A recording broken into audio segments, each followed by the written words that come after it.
கிறிஸ்துவுக்குள் மிகவும் பிரியமான தேவனுடைய பிள்ளைகளே, இந்த காலை நேரத்திலே உங்களை சந்திப்பதிலே மிகுந்த மகிழ்ச்சி அடைகிறேன். கர்த்தர் ஒவ்வொரு நாளும் நம்மை போஷித்து பாதுகாத்து பராமரித்து வருகிறது நினைத்து கர்த்தரை சோத்திருக்கிறேன். சென்னையில் வேலைச்சேரி உள்ள ஏலிம் ஏஜி சபை வழங்கும் அனுதினம் மன்னா. ஆண்டவராகிய இயேசு கிறிஸ்து அனுதினமும் 5 நிமிடம் உங்களோடு. இந்த மன்னா உங்களுக்கு அநேகருக்கு ஆசீர்வாதமாகவும் பிரயோஜனமாகவும் உங்களுக்கு நல்ல ஒரு பலனை கொடுக்கிறதாகவும் இருக்கும் என்று நான் விசுவாசிக்கிறேன்.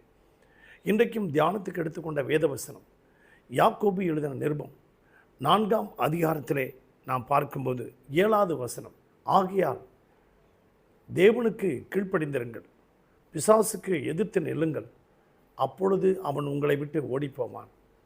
ஆம் பிரியமான தேவனுடைய பிள்ளைகளே, அநேக குடும்பங்களை இன்றைக்கு பிசாசு அசுத்த ஆவிகள் ஆளுகை செய்து கொண்டிருக்கிறது. அந்த பிசாசுகள் எல்லாம் விலகி போக வேண்டும் என்றால் நீங்களும் நானும் முதலாவது தேவனுக்கு கீழ்ப்படிந்திருக்க வேண்டும். அப்பொழுது தேவனுக்கு கீழ்ப்படிந்திருக்கும் பொழுது நமக்கு என்னென்ன ஆசீர்வாதங்கள் எல்லாம் வருகிறது என்று நாம் தியானம் பண்ணுவோம். ஆதியாகமத்தின் புஸ்தகம் 26ஆம் அதிகாரம் நீங்கள் 1 12 வசனம் வரைக்கும் நீங்கள் தியானம் பண்ணி பார்க்கும் பொழுது அங்கே தேசத்திலே பஞ்சம் வந்து விட்டது. பஞ்சம் வந்த பொழுது ஈசாக்குக்கு தேவன் தரிசனமாகி, நீ எகிப்துக்கு போகாமல் நான் சொல்லும் தேசத்திலே நீ குடியிரு, உன்னுடைய தகப்பன் ஆபிரகாம் என் சொல்லுக்கு கீழ்ப்படிந்திருந்தான், அதே போல் நீயும் கீழ்ப்படிந்திரு என்று சொன்னார். அவன் என்னுடைய கட்டளைகளையும் கற்பனைகளையும் கை கொண்டு நடந்தான், அதே போல் நீயும் கட்டளைகளையும் கை கொண்டு கற்பனைகளை கை கொண்டு நட என்று சொன்னார். அவனும் விசுவாசத்தில் இருந்தான், நீயும் விசுவாசத்தில் இரு அப்படின்னு சொன்னார். அன்பு தேவனுடைய பிள்ளைகளே, ஆண்டவருடைய வார்த்தைக்கு 100% அப்படியே அவன் கீழ்ப்படிந்து அதே கேராரிலே குடியிருந்தான். அப்பொழுது ஆண்டவருக்கு அவன் கீழ்ப்படிந்திருந்தான். முதலாவது எகிப்துக்கு போகாமல் கீழ்ப்படிந்திருந்தான்.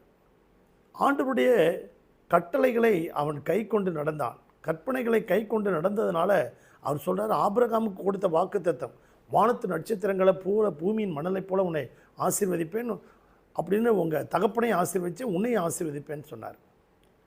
ஸோ அதே போல் அவனும் அந்த கிதியோனுடைய ஜெபத்தை போல், ஆண்டவரே இந்த தோளில் மாத்திரம் பனி பெய்யணும், சுற்றிலும் பனி பெய்யக்கூடாது, பிறகு கோபம் வராதிருப்பதாக, சுற்றிலும் பனி பெய்ய வேண்டும், இந்த தோளில் மாத்திரம் பனி பெய்யக்கூடாது என்று ஜெபித்தான். அதே போல தான் அவனுக்கு கர்த்தர் 100 மடங்கு ஆசீர்வாதத்தை கொடுத்தார்.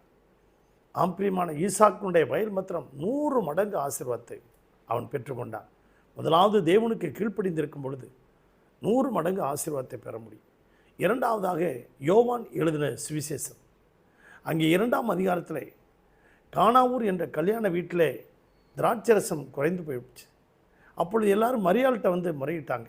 அப்போ மரியாள் வந்து என்ன சொன்னாங்களா, சர்வெண்ட் வேலைக்காரர்கள்ட்ட, அவர் உங்களுக்கு என்ன சொல்கிறாரோ, இயேசு உங்களுக்கு என்ன சொல்லுகிறாரோ அதன்படி செய்யுங்கள் என்று சொன்னார்.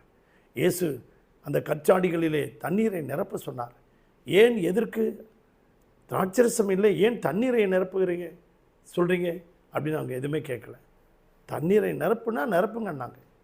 பிரியமான தேவனுடைய பிள்ளை இன்ஸ்டண்ட்டாக கீழ்ப்படிஞ்சு உடனே கீழ்ப்படிந்து தண்ணீரை நிரப்பினார்கள். சாதாரண தண்ணியை இயேசு திராட்சரசமாய் மாற்றினார். அங்கே கானாவூர் கல்யாண வீட்டிலே அற்புதத்தை செய்து தம்முடைய மகிமை வெளிப்படுத்தினார். இன்றைக்கும் உங்கள் குடும்பத்தில் ஒரு அற்புதம் நடக்க போகுது. நீங்கள் தேவனுக்கு கீழ்ப்படிந்திருக்கும் போது ஈசாக்கு 100 மடங்கு ஆசீர்வாதத்தை பெற்றுக்கொண்டார். அதே போல் நீங்களும் பெற்றுக்கொள்வீர்கள். அப்படியே கானாவூர் கல்யாணத்தில் அந்த வேலைக்காரர்கள் எல்லாரும் 100 மடங்கு கீழ்ப்படிந்தார்கள். அற்புதம் நடந்தது. மூன்றாவதாக லூக்கா எழுதின சுவிசேஷம் 5ஆம் அதிகாரத்தில் இரவு முழுவதும் பிரயாசப்பட்டு ஒரு மீன் கூட கிடைக்கல. இப்பொழுது இயேசு சொல்கிறார், நீ போய் ஆழத்தில் வலையை கொண்டு போய் போடு. ஆண்டவரே, முழுதும் பிரயாசப்பட்டேன், ஒரு மீன் கூட கிடைக்கல, இப்பொழுது நீ போய் போட நான் சொல்கிறேன். உடனடியாக கீழ்ப்படிந்து, ஆண்டவரே உம்முடைய வார்த்தையின்படி வலையை போடுகிறேன்னு போட்டான். அப்படியே 2 படகு நிரம்பத்தக்கதான மீன்களை பிடித்து கொண்டு வந்தான்.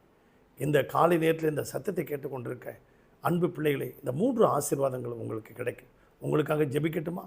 நீங்களும் கீழ்ப்படிப்பீங்க, தேவனுக்கு கீழ்ப்படிந்திருப்பீங்களா? உங்களை தேவன் ஆசீர்வதிப்பார். பரலோக பிதாவே, இந்த சத்தத்தை கேட்டுக்கொண்டிருக்க ஒவ்வொரு குடும்பத்தையும் ஆசீர்வதிங்க, அவர்கள் தேவைகளெல்லாம் சந்திங்க. ஆவியானவர் ஒவ்வொரு நாளும் கரம் பிடித்து நடத்துங்க, வேலையடைத்து பாதுகாத்து கொள்ளுங்க. எந்த தீங்கும் அணுகாதபடி பாதுகாத்துக்கொள்ளும். அவருடைய விருப்பத்தை நிறைவேற்றுங்க. தேவைகளை சந்திங்க. வியாதி விளைவினங்களுக்கெல்லாம் விலக்கி காத்துக்கொள்ளும். இயேசுவின் நாமத்தில் பிதாவே, amen. God bless you everybody. Thank you.